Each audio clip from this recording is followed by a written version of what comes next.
be like Will Smith. I'm in the pursuit of happiness today out here, man. Actions speak louder than words. Let's be great. Let's be great today. Be great on 3. 1, 2, 3. Be great. You're not first, you last. Shake and bake. That's the way to make play. That's the way to stay in the game and make play. Hey, let's go. They don't score, we win. We're not going home.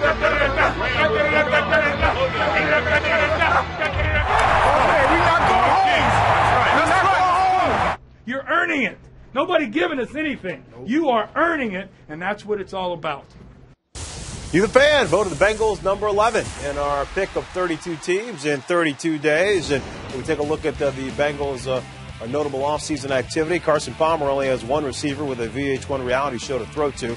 Bengals declining to sign T.O. They did bring in Antonio Bryant to star opposite Chad Ochocinco. The team also bringing in a couple of guys with checkered past in Adam Jones and Matt Jones, and also drafted tight end Jermaine Gresham. More on the tight end position coming up a little bit later in the show. Well, what are the concerns, Jamie, that you have for the Bengals, who were undefeated in their division a year ago and won that AFC North? Well, I call it the potential Ced Benson hangover.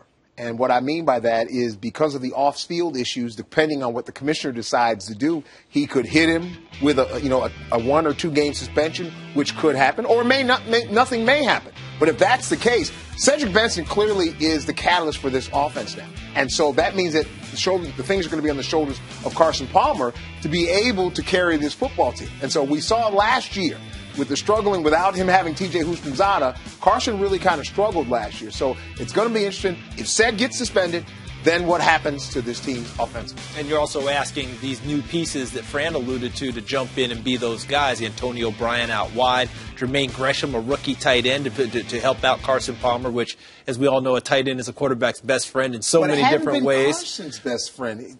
30 balls he's thrown, I think, is the most he's ever thrown to a tight end in a season. But I'm not sure he's had one as talented as this guy coming in. Now, the other guys, they'll knock you on your butt on the line of scrimmage. The rest of it, who knows? Plus, if Cedric Benson's out, who carries the football? Because, as you said, he's the catalyst. He's the guy who drives them. Is it Brian Leonard? Is it Bernard Scott? Who handles it that way? But I like what I've seen out of the Bengals building.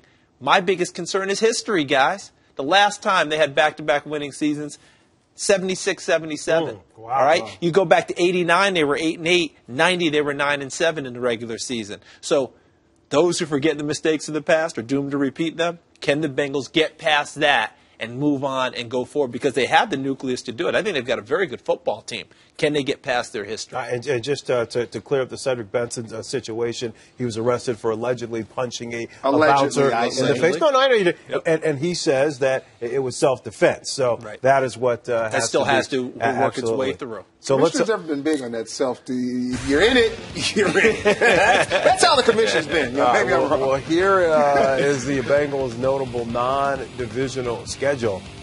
Wow.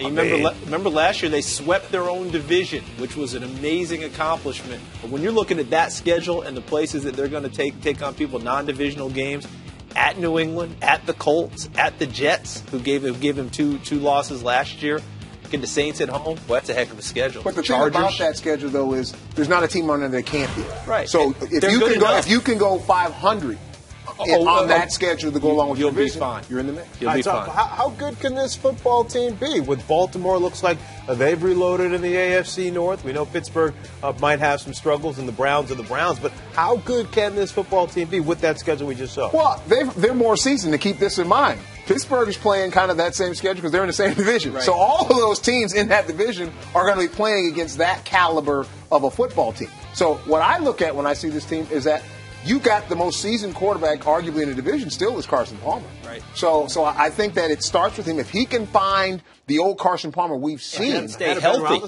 And he can stay healthy. Seasoned-wise, he's the elder statesman of those. And if he can stay healthy, remember he started the season last year with a bad ankle from preseason, ended up hurting his hand, having to hand off with the wrong hand and doing it, playing hurt through all that. But I love what their defense is doing. If that defense keeps coming along, Antoine Odom comes back and kind of repeats what he did before he got hurt last year. Mal Luga's got another year in the league, and the corners are about as good as you're going to get. And Fran, that Roethlisberger fella, yes, he's going to be missing a little time. At least four. He's taking a little time off. At least four, beginning of the year, maybe reflect 6. on life. But he will be there for at least 10 games, if not 12. So he will be back. He's got a couple. I'll take Carson. Well, he's got a couple Super Bowl rings does Ben Roethlisberger.